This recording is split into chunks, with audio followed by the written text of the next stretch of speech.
Hello, everybody. I pray that y'all are doing good. I wanted to get on and talk about the season that I'm currently in and how I'm still overcoming a lot of different things in my life. It has definitely been a storm for sure. Very, very rocky. You just never know what this life is going to bring. It can bring a lot of curveballs. And so for me, back in 2024, I ended up going through a marital separation. Now, this was very, very hard. My husband ended up um, just briefly letting me know he was already looking into purchasing a home. I did not want to go in agreement with him on purchasing this home. For one, he did not seek God. Um, and I knew that this would be one of the biggest financial decisions of our life. And I basically told him, I said, you need to pray. Have you prayed? And he basically said, I don't need to do that. And he went ahead and agreed to purchase this home. I did not agree to purchase the home with him. And so we were separated. He went his way, I went my way. I just believe with any decision that you make, it is so crucial that you go to God in prayer. And at that time, the Lord was not leading me to leave the current home that we were in. He had already delivered us. And I say delivered because we went through so much in this particular home before He moved us to the one where my husband decided he wanted to leave that home. So I call that other home curse. I call that home curse because literally, I'm sure God will have me share a video so I can let y'all know what happened in that house. It was really, really crazy. So God delivered us from that house. He moved us to the home we were currently staying in. But I guess for my husband, it just wasn't big enough. It didn't meet his requirements because he ended up purchasing a home that was way bigger than the one God blessed us with. Um, which we were not, we didn't own that home. We were just renting it. But the home he ended up getting looks very similar to the one God blessed us with, but it's just bigger. Okay. So now I'm homeless and he's in his new home. So my life took a complete shift. Okay. I refused to go where God did not tell me to go. Okay. And he also sent a prophetic voice at that time, and she told me what God revealed, just letting me know, do not leave that house. Okay. So I knew I wasn't going with my husband because God had already gave me orders, okay? And he sent a prophetess to further confirm, okay? So I have my confirmation and I told God, I said, well, God, he's gone. I can't stay here in this house. He was the breadwinner. I cannot afford to pay this rent, et cetera, et cetera. So I had to go forward. Now, thank the Lord, I got a car. Um, and so I drove to the hotel room shortly after we separated. And that's where I was living for a period of time. So now the season of uncertainty continues. And the beautiful thing about God is I kept him in the know every step of the way. I let God know I need a job and I need an apartment. But first, I knew I needed to land that job. So I started to apply for various roles, but I really wanted to get into retail because at that time they were paying more than a lot of the jobs at the time that I was searching for. And so I applied to two retail locations, pretty well known retail companies, and they both reached out, but one was part-time and the other was full-time. So they both wanted to offer me a position, but I went ahead and took the full-time role because I needed an apartment and the part-time income just wasn't going to cut it. So I ended up going in for the interview. The woman was really fond of me, and I knew God had showed favor. And I ended up getting the job. So shortly right after that interview, she basically was just telling me, we want to go ahead and hire you, move you forward, and I just thank the Lord. So once I landed the job, now I'm looking at apartments. So again, I'm still staying at the hotel room, and now I'm looking at apartments. So I had to look for apartments that were in my price range that I knew I could afford. And lo and behold, I found one that had pretty good reviews. The rent was really affordable. And so I showed it to God. I remember having this paper where I just wrote down all the apartments that I was looking at, but I told God, this is the one I want. This is the one, God. And it's so ironic because when I was looking at the apartment, the one they had for the home viewing, where you can go online and look and see what the layout is for the apartment they had for the layout is the one I moved into. So it was really, really cool how God did that. And so I show God my piece of paper and I lift up my paper as if I'm showing it to God. And so I lift it up to him and I just let him know. God, this is the apartment I'm interested in. And so I just waited. Ended up reaching out to the apartment and I let them know I'm interested because they had only one unit available, which was the one they were showing on the website. And so I ended up calling the property management and they told me that I need to show them two paycheck stubs.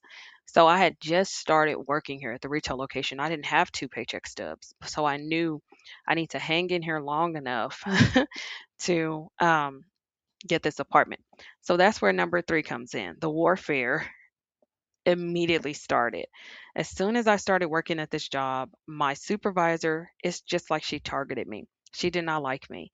So every single day, essentially, she's saying my name, letting me know I need to do this better. You're moving too slow. It was always something. And I'm like, "Oh my gosh, I got to hang in here so I can get this apartment." And the opposition is already starting, okay? And so this is essentially what I need. Like I need to be successful at this job in order to get the apartment.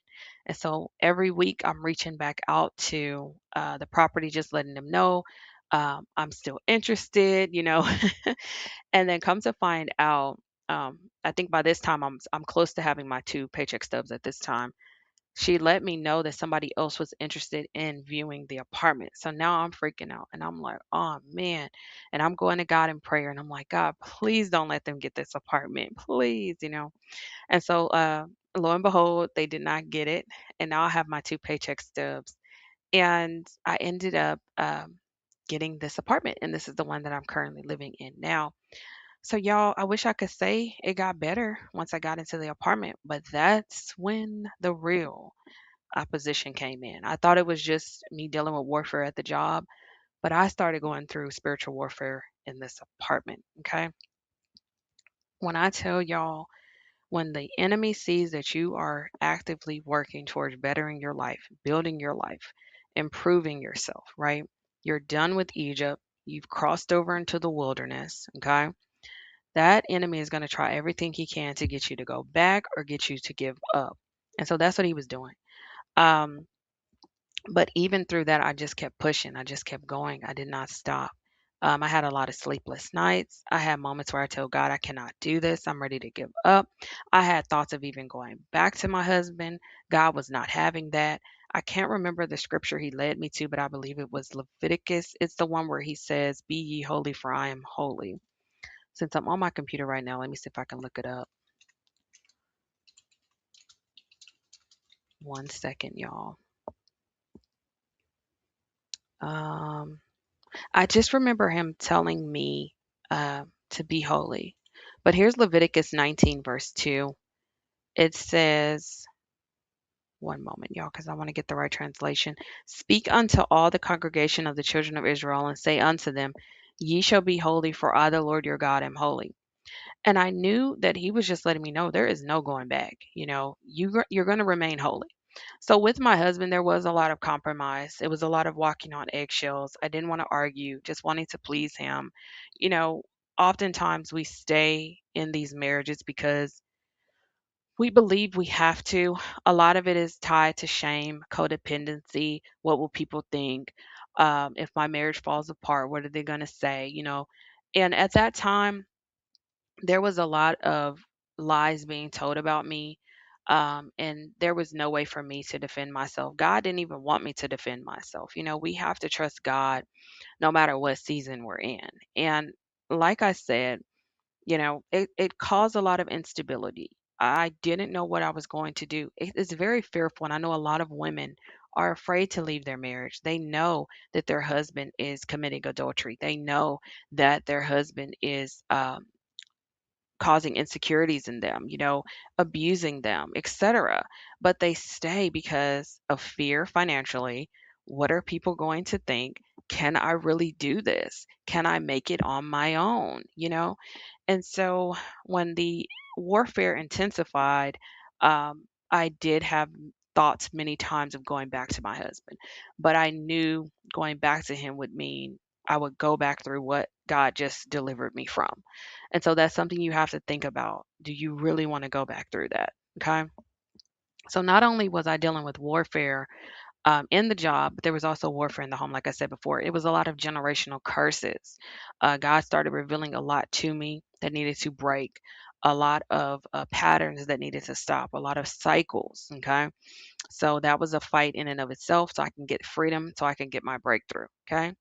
And then finally, I'm still crossing over, y'all. I wish I could say that I have this major testimony where God just blessed me supernaturally and oh my gosh, my life has been better since I left my husband and oh, it's just been greater than I've ever no.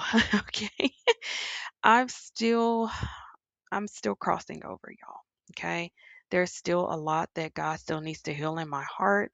There's still so much that needs to be done. So I'm not going to lie to you. It is a lot of warfare when you are breaking free from Pharaoh, when you are breaking free from these generational curses, when you are no longer codependent. I'm not going to tell you as soon as you leave them, whoa, God just came through full sweep. It's a lot that needs to be healed in you. There's a lot that needs to be broken off. Okay. There's a lot of doors that need to be closed. And there's a lot of forgiveness as well. You have to forgive yourself. You have to forgive your husband. And if you're a man, you have to forgive your wife and those that came up against you that you thought you could trust. They slandered you. They agreed with your husband and just, they were the flying monkeys. So even through all of that, the process of crossing over, we still have to trust God. Okay. He's the one that's going to bring that clarity. He's the one that's providing that healing. And we have to be honest with ourselves. Why did you stay for so long, right? Why did you put up with all of that? Why were you so fearful? Like these are the tough questions we have to ask ourselves. Did you care because what are my family members going to think? I'm going to be humiliated. I'm going to be ashamed. Did I stay because financially he was taking care of me and I didn't know what to do. I stayed because of the children. And another thing that I wanted to say, staying for the children is not good. And a lot of people believe, oh, you shouldn't tell your children about narcissism and all that. You do need to tell your children because you are going to have to teach them what to avoid so they do not go through the same cycle as you. You have to be open and honest with your children. Now, there's just some things they don't need to know yet. But as they get older and they begin to mature, you have to have these conversations because no matter what, the enemy is always going to try to find a way to get back in. Okay. So we have to be honest. We cannot act like, oh, your father was such a loving, father and he treated me right. And you tell your children the truth. Okay. You don't have to down their father or anything of that nature, but you do need to be honest. You know, we argued so much, and to keep the peace, it was just better to separate. I wish things could have been different. I still love your father. I still pray for him. I forgive him. But it was just better for us to be in separate homes. However you need to word it while still staying true to God and your morals, right? But we cannot lie and say, oh, he was just the best this and the best that, or she was. That's a lie because eventually the children are going to see. The children are going to know. Okay?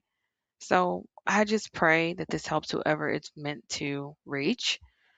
Outside of our husband, or if you're a man outside of your wife, you still have a calling on your life. You still have purpose. God still put you here for a specific reason, and you have to know what that is. Okay? So I hope this reaches who it's meant to reach, but understand and know the storm is real but so is God. And I'll see you on the next video. Bye bye.